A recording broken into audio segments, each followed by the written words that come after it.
another Daytona 500. History going to be made next Sunday afternoon. You can watch it all unfold live Eastern time on Fox. This is what happened just a few moments ago. Leilani Munter, the 66 car in the middle. You see her go up. She makes a little bit of contact with that 22 car. Blake Jones. And then Bobby Gerhardt with nowhere to go, as well as the 17 of Buster Graham. Hard hits. There's another view of it. Watch how hard she hits Bobby Gerhardt, and he's up into the outside safer barrier. We talked about Bobby Gerhardt, and he was gingerly walking to the ambulance, so he will go to the infield care center.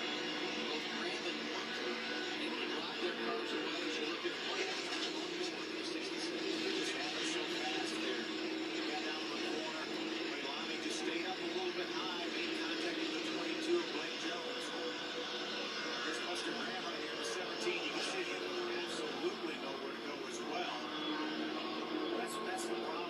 When you go at speeds of over 190 miles an hour, you get caught up in something else's mess.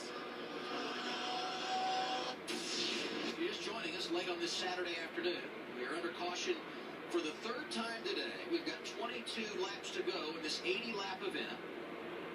We've had 5 different leaders this afternoon as you look at those drivers that were involved in the crash.